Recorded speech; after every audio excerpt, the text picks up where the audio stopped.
Lindsay again, and remember Lindsay's got a lumbar disc injury, but she's recovering well from that, and we're just going to show you today about how to stretch your glutes out safely when you've got back pain or a disc injury, because traditionally when you stretch your glutes out, people tend to make their back go into flexion. So if you do a glute stretch for me, Lindsay, so you'd cross, say, one leg over, go into there. Now, that does stretch your glutes, right, and other hip muscles like external rotators, but what happens is she's gone into flexion in that, and when you've got an acute back problem, it's not so great.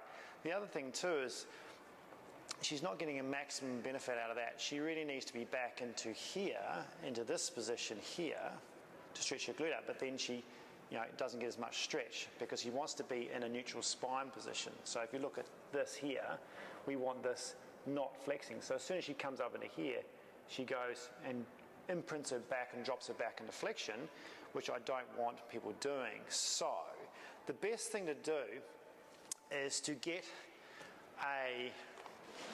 you can do this on your sofa. So pretend this is like your sofa at home, or a box in the gym, or a bench or something like that. What she can do is she can put one foot up on there, okay, so into here, and then try to maintain a neutral spine, put one leg over, like this, and then both hands on the inside of her knee and push out, bring the other one as well, into there to get her glute stretch there. And then she's got to try and maintain that neutral spine, so she's still almost got to lift her back up a little bit to get there. Now some people can't really do that, okay, they haven't got something like this.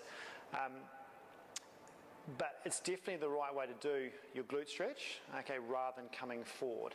The other way you can do it to try and maintain a glute stretch and a lower back stretch is to have one leg straight when you do a stretch. So what I mean by that is if you're going over this way and you're rotating your back out like that, some people don't like that when they've got a back injury, so the best thing to do is have one leg straight, and that'll keep her in extension, so when she comes up, let this come over, and then she can get a glute stretch with her rotation. So this is really good for lower back patients, and having this leg straight like this keeps in a relatively neutral spine there, whereas if she was bent up here, she's going to go into flexion, which we don't want.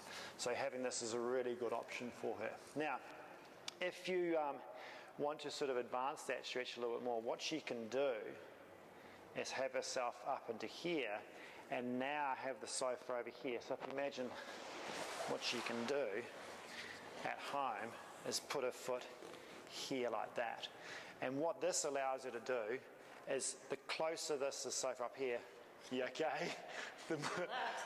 The more stretch she's going to get. She's really going to start working on all those muscles in the back past posterior hip into there, and then she can add on a little bit of pressure this way, okay, or she can come over and bring it this way. So she can work on the mobility of the hip in that position, and having that leg straight like that is going to keep her in that neutral spine, which is exactly what I want, and allows people with disc problems to stretch their glutes out really effectively without making their back sore or making their disc problem a little bit worse. So that's a really good option for you to do for that. The other thing I want to go through is the pigeon type hip external rotations. Just so have a stand up, Lindsay. What a lot of people do when they stretch, say a pigeon stretch like this, is they come in here and they come right down and lean right over like that. Now what that's doing is rounding the back out, and it gives a good stretch here, but again, acute disc patients or back pain patients is not the greatest. So Liz, you come over here. When you do an external rotation hip flexion stretch, so if you come up into there, what she can do, and again, make sure that this knee is like at 90 degrees there, is she's got to maintain that neutral spine. And actually, when you do maintain the neutral spine and get that hip, so like the pelvis rotating this way, so rather than coming the other way, so rather than that way, you want to be that way, she'll get more stretch there. Right?